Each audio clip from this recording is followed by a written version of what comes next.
Hi everyone, this is Juan CL again. Now we're gonna do a very quick review on a movie. I've uploaded a lot of videos today. I know earlier this morning I've uploaded the top 10 best and worst SML Super Mario Logan characters, and I've also uploaded a song of, it was a train song, Something More, and it was in sped up version, and now I upload a review of a movie that I grew up with. It's strange how this is the first DreamWorks movie I've reviewed since Ants, because Ants was the first DreamWorks animated movie that I've ever done. Now it's Over the Hedge. I know I will review the Shrek movies, I will review the Madagascar, the Kung Fu Panda movies, the How to Train Your Dragon movies, all those DreamWorks movies.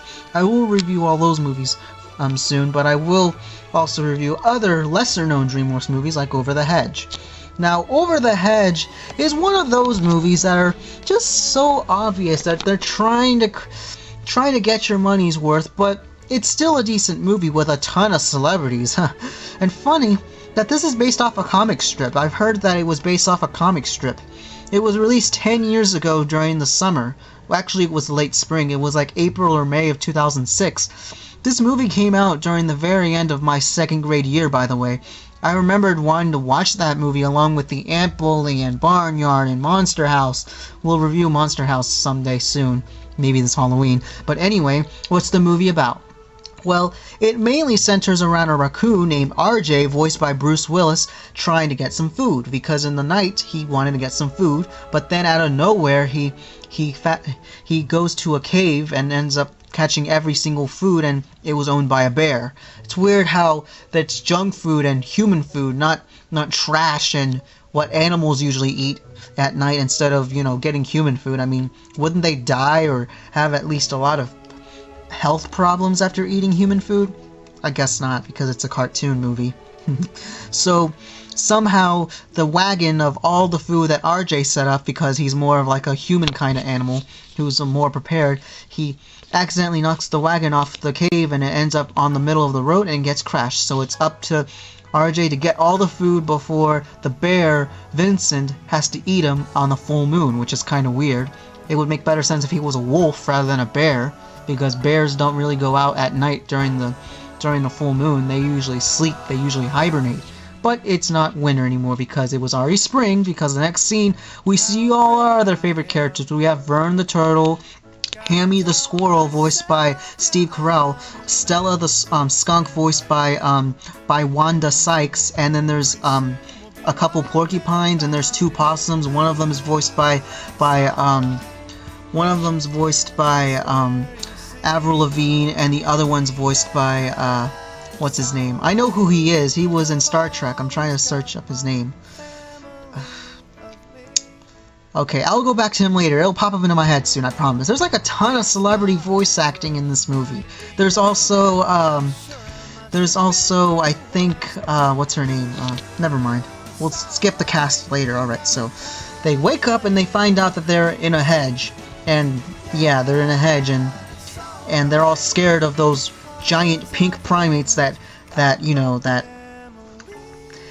Vern calls them, but they're humans. So he thinks it's dangerous while RJ tries to make them go because of the food and how it's modern suburbia, because it's like heaven, but in reality to the animals it's threatening. So I guess RJ's convincing them to get the food for him so that way they could, forage. And they did, after a while. The whole movie revolves around sneaking over people's food, and that's kind of crazy. But then the lady, the landlord, I don't really know who she is. This lady, I don't know what her name was, but all I know that she was voiced by some big name celebrity that I already know of. But she called an exterminator and tries to wipe out all the animals that have been stealing all the food. This movie has a lot of over-the-top, silly nonsense with RJ, Vincent, and the villains at the very end, as well as Vern going through all the risks that he's doing, as well as Hammy with all his cuteness, because, come on, he's supposed to be the highlight right there.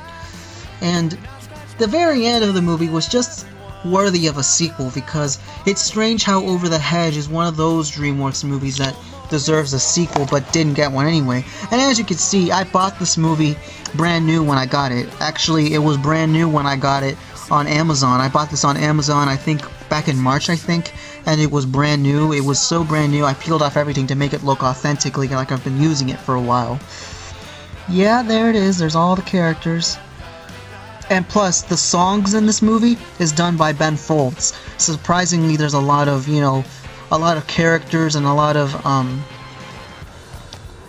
of songs done by that one guy. It's kind of like the Phil Collins guy who did the songs for Tarzan and Brother Bear, and that one guy who did the songs for Spirit Stallion of Cimarron, which I will plan on reviewing as well, which is also DreamWorks.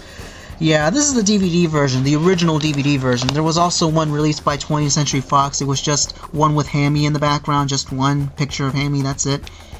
Yeah, since that 20th Century Fox now distributes DreamWorks movies, I guess they're going to be done until 2020.